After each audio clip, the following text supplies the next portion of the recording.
Notion D4.1. Calculer des effectifs et des fréquences. Première partie, vocabulaire. Voir le cahier à outils, partie définition. Alors, je trouve le cahier à outils, donc c'est le vocabulaire des statistiques que vous avez vu en classe de 5e. Une étude statistique porte sur un ensemble de personnes, d'animaux, d'objets appelés population. Chaque élément de la population est un individu. L'aspect étudié est nommé caractère ou variable, donc ça dépendra des séries statistiques. Les résultats obtenus après observation donnent une série statistique. Il existe des séries à une ou plusieurs variables. Alors les séries à une variable sont étudiées au collège. Pour avoir des séries à deux variables, il faudra attendre la terminale S. Donc vous avez un peu le temps. Lorsque le caractère prend des valeurs numériques, exemple des notes, des tailles, des âges, donc les valeurs du caractère sont des nombres, on dit que le caractère est quantitatif. Ça vient du mot quantité. Dans le cas contraire, le caractère est dit qualitatif. Par exemple, si on étudie les valeurs du caractère, ça peut être des mots comme la nationalité, une couleur. Donc dans ce cas-là, ce ne sont pas des nombres. Donc on parle de qualité, caractère qualitatif. L'ensemble des données collectées avant traitement est appelé série brute. Donc on vous pose une question, toutes les personnes, tous les individus répondent à la question, on récolte les réponses et on les dépouille. Donc dans l'ordre où elles arrivent, donc c'est pas du tout trié, c'est ce qu'on appelle la série brute.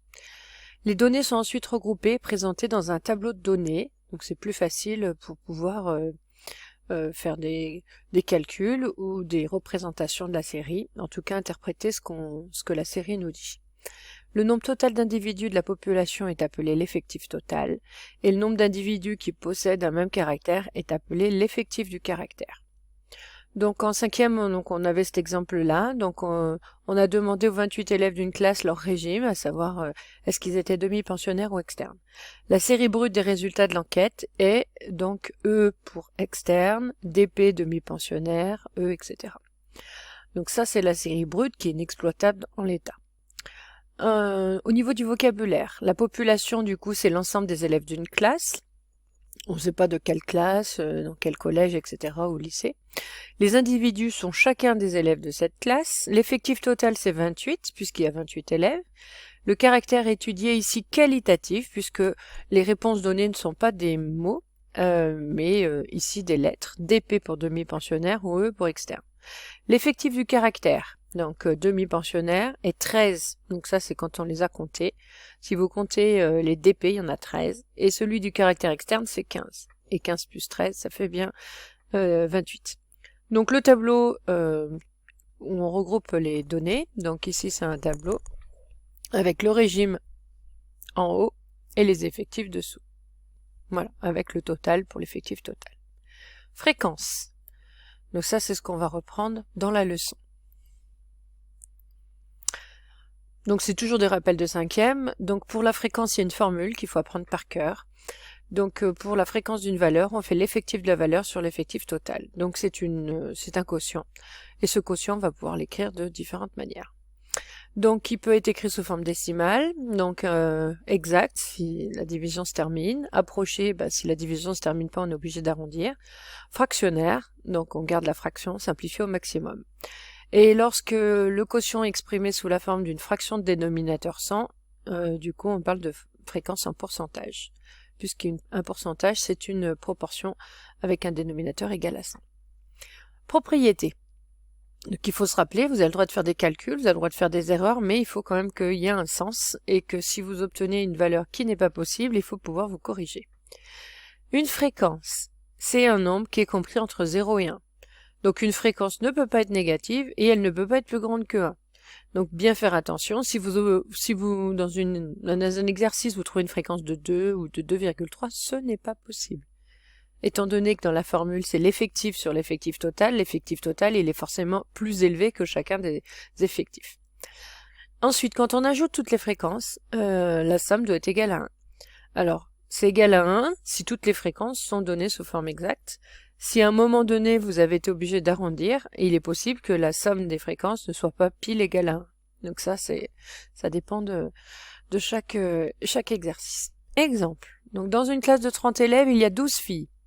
On veut calculer la fréquence des filles parmi les élèves de la classe. Donc ça, c'est le cas le plus basique, c'était celui qui était dans le cahier à outils. La fréquence des filles, si j'utilise la formule, donc effectif de la valeur phi, il y en a 12. L'effectif total, il y en a 30. Donc on obtient 12 trentièmes. Cette fréquence, c'est là qu'on va pouvoir l'écrire sous différentes formes. Première forme, sous forme d'une fraction simplifiée. Donc je recopie 12 trentièmes et je simplifie la fraction, tout simplement. Donc là, j'ai le droit d'écrire plusieurs égales à la suite, puisque c'est simplement des fractions égales.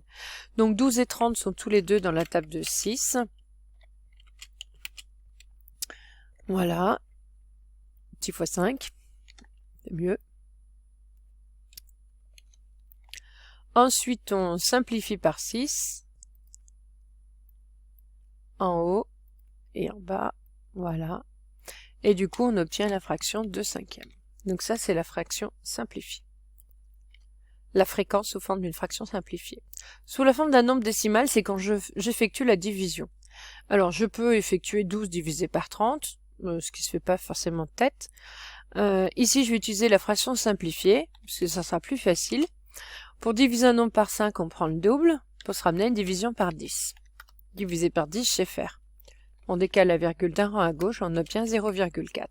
Donc ça, c'est l'écriture à virgule qu'on appelle l'écriture décimale de la fréquence. Sous la forme d'un pourcentage, donc il faut une fraction de dénominateur égale à 100. Donc si je pars de 12 trentièmes, ça sera dur. Je peux partir de 2 cinquièmes ou de 4 dixièmes, ça sera encore plus simple.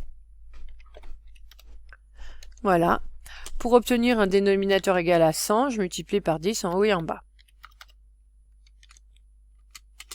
Et du coup, on obtient 40%. Donc faire très attention parce que suivant les exercices, on va vous donner une forme ou l'autre. C'est à vous de ne pas les mélanger et de bien répondre à la question posée correctement.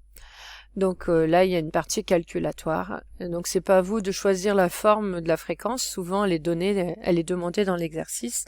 Donc à vous de bien lire la consigne. Parfois, c'est marqué tout au début. Toutes les fréquences seront exprimées en pourcentage, par exemple. Dans ce cas-là, il faudra bien les mettre sous forme de pourcentage ou sous une autre forme. Voilà, la notion est terminée.